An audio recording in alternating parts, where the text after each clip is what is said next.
When you do the right thing, when you feel like doing the wrong thing, that's the most powerful thing in this world we actually can do. And to me, that's the definition of putting God first, for real. We reap what we sow. Whatever we do is a seed in the spirit world and will manifest in our physical life.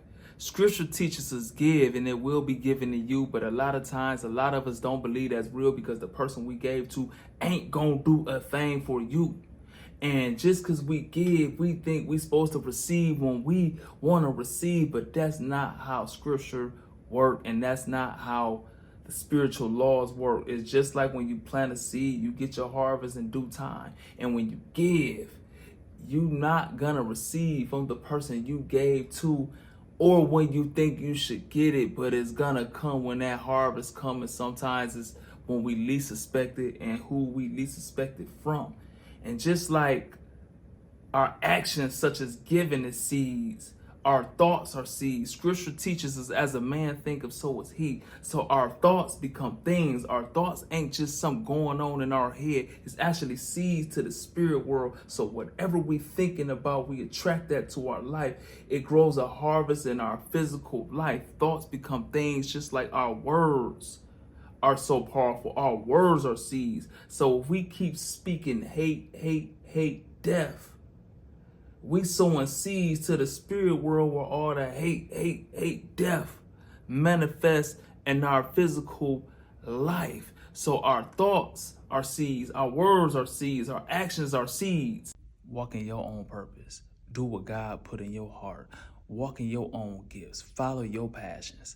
Too many times we abandon what we gifted at. We abandon our own purpose because we looking at what somebody else is gifted at and walking in their purpose. And we try to imitate them because their purpose might bring them more popularity, more money, more attention from the opposite sex or people you want attention from. So you abandon everything you gifted at. You will abandon your purpose and your passion to do what somebody else doing because you like the notoriety they got. And even if you get what they got, you will have to fake it. You will have to not be who you are. You will not have to be. I learned this from a guy who smoked crack and went to prison for murder. We don't have to like each other. We don't have to agree with each other, but we do have to respect each other. If we respect each other, we could live in peace. I done learned that from a preacher hooting and hollering on the pulpit. I done learned that from some deep person prophesizing over people's lives and saying grand rising. I learned that from a crackhead, bro. And too many times we would shove what we believe in somebody's face, being disrespectful, and then wonder why somebody disrespecting us. Now a fight break out, a war break out, people dying over disagreements because we don't know how to talk with respect. We don't know how to respect one another's. But if we lead with respect, we could disagree respectfully without name calling. And so too many times people get hands put on them or have to put hands on people because we disrespectful. We don't have to name call when we disagree. We don't have to be disrespectful when we disagree. We could agree to disagree respectfully. We could not like each other respectfully. But I see too many times people disrespect people who do not tolerate disrespect and lives get lost. Wars start over disrespectful comments, disrespectful name calling. And so I learned this from Jeff T. We don't have to like each other. We don't have to agree. But one thing we have to do is lead with respect, for real. Believe messengers are raised and not sent. We cannot heal what we don't feel. And so a lot of times, God send us through a certain situation so it could humble us and give us the life lessons so he could use us to help another person who from where we from and gonna go through the exact same thing. And so that's why I believe messengers are raised and not sent, because that person who going through certain things, you can relate to it and y'all from the same environment and speak the same language, and they will gravitate towards you and take your advice because they know you feel what they feel. And so I don't believe you could be sent and never went through that or not from it and actually make an impact in certain things. That's just my opinion, for real. God used flawed and damaged people all through scripture to have his work done on this earth. But we in this satanic world where we think everyone's supposed to be perfect, and perfect is non-existent. If we was perfect, we wouldn't need God. God wants the glory. So if this flawed human being could do it, we know it was because of God. But if we was perfect and this person do it, we gonna look at that person as God. And God want us to know that I did this through this person. And if you just obey the voice that I give you when I speak to you, you could do my will on this earth too with all your flaws. That ain't nothing but Satan with this cancel culture that nitpick everyone's flaws, knowing we do the exact same thing. So for all the people who listening to me, God could use you right where you at. We all have flaws, and don't be afraid to show your flaws to the public and live your truth. For real. Believe in the spiritual law of place. Jesus couldn't even perform miracles in his hometown because of the disbelief. So he had to leave where he from in order for him to fulfill his purpose. And a lot of times we'll waste our talent in a place that don't see our uniqueness, and it's just not where we meant to be. If you want to ski, don't be in LA. You need to be in Utah. Or if you want to surf, you got to be in LA. You can't be in Utah. And so our gifts are assigned to a place a lot of times, but instead we'll be there wasting all our talent on people who don't see our uniqueness and wonder why, like, I don't get no support, or they hating. And the whole time we be in the wrong location. So I believe in going where you celebrate it and not where you tolerate it, for real. Scripture teaches us Satan has never attacked or came against anyone as a red man with pitchforks and horns. Satan always came slick and manipulative and play on your temptations. So you gotta watch that person who come in your life and play on your temptations. You trying to get off drugs and that person, man, come on, bro, hit this. Or you faithful to your wife and this person come over here, man, look at that boy. Look at that, man, that's Satan, bro. That is how Satan comes. He comes slick and manipulative and play on your temptations to try to get you out of what you know you should be doing to be the best version of yourself. For real. Thing I learned, man, a good attitude will take us way further in life than our talent, what we know, or a good grade point average. The right person liking you, the right person you was kind to or was likable to, could open up doors that your degree cannot open up. I believe everything is connected to people, and networking and the right person could open up doors for you that your talent can't get you through. But when we have a bad attitude, we never know who a person is, or we never know who's watching us. And so I believe good manners will take us way further in life than what we know. So we gotta watch how we treat people and have a decent and good attitude, for real. We teach people how to treat us. When somebody disrespects us the first time and we overlooking it, trying to keep the peace or trying to keep that friendship, they lose respect for us and they continue to do it. And then we end up resenting, hating that person for being disrespectful to us. So when somebody say something you don't like at the beginning, you let them know right away so they won't try it again. And then you won't resent them because they will have more respect for you. We teach people how to treat us. You give a disrespectful weak weasel an inch, they gonna take a whole mile. I was watching this interview with Shannon Sharp on Club Shay Shay, and he was saying Skip Bayless said something disrespectful to him the first time, and he overlooked it for the sake of the show and their relationship. And it just never stopped, and he ended up resenting Skip, and Skip lost respect for him. And then all of a sudden it blow out and something crazy happened. And you could have just nipped that in the bud by checking them the first time and correcting them, letting them know, like, man, don't talk to me like that. So I believe if you don't stop it when it's small, it's never gonna stop, and it's just gonna get bigger and bigger and bigger until it explode. And so I believe you check people and tell them how I want to be treated at the beginning, because we do teach people how to treat us, for real. If we really want to do something, we'll find a way. And if we don't want to do something, we'll find an excuse every single time, for real. A lot of times we need to just shift our focus. We be so focused on what we don't have. We be so focused on the things that's going wrong that it overshadow all the blessings that we have in our life that people would give anything to have. And we sitting here depressed, we sitting here stressed because we giving all the attention to the negative things, the things we don't like in our life, and we don't give any thanks for the great things that we do have in our life. It might be a great person in our life and we sitting there overlooking all the great things about them because we so focused on the things we dislike. We so focused on the things we dislike that we have great things in our life. And scripture teaches us when we grateful for the small, we will be blessed with many, but we sitting depressed, stressed out, not knowing how blessed we really are because we so focused on the things that's wrong in our life.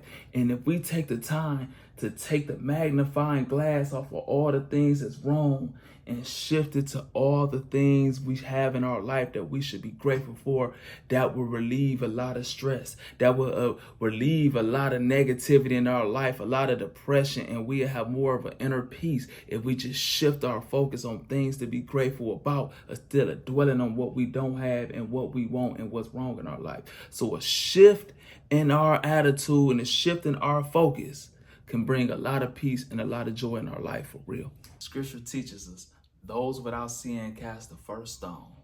It was a part in the Bible where a whole bunch of men caught this woman in adultery and they had their stones ready to stone her. They looked at Jesus like, yeah, we should stone her, right? Jesus didn't give them any reply. He told them, those without sin cast the first stone. Now they had to look inwardly because they know they got sin or probably do the exact same thing. And one by one, they drop their stones. And that's just like us. When somebody get caught doing something wrong and everybody's sharing it, everybody talking about them and everybody bashing them, and we join in, retweeting, sharing, and hitting like and giving our 2 cents, that's just like us picking up that same stone and throwing it at that person, knowing we do the exact same thing or something similar or something probably even worse and just ain't got caught yet. And so if you know you do something wrong or something similar, and you join in with the public bashing, man, you just as wrong as them men in the Bible, bro, who was about to stone that lady. And so my words to y'all is, those without sin cast the first stone. So we need to drop our stone because we all do wrong and full of sin, for real. A lot of times we want God to change our problems and God using our problems to change us. I always use this analogy. We have to look at our problems like the weight room. A lot of times those problems don't go away. It's here to get you stronger. That weight don't change when you first start lifting weights, and it's hard. You need somebody to spot you to get the weight up, and then you keep going and going. It's hard, and then you sore. You don't want to go to the gym the next day. But if you keep going, you realize like, I don't need a spotter no more.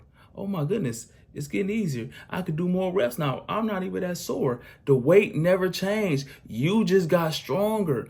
And that's how our problems come in our life a lot of times, and we want God to take these problems away. We try to pray them away. We try to do anything to get our problems away, but it's meant for us to go through that problem so we could be stronger, so God could use us to help someone else who's gonna experience the same thing or experiencing what you experience and they crumbling through it. And so our problems are here to make us stronger so we could be a blessing on this earth for real.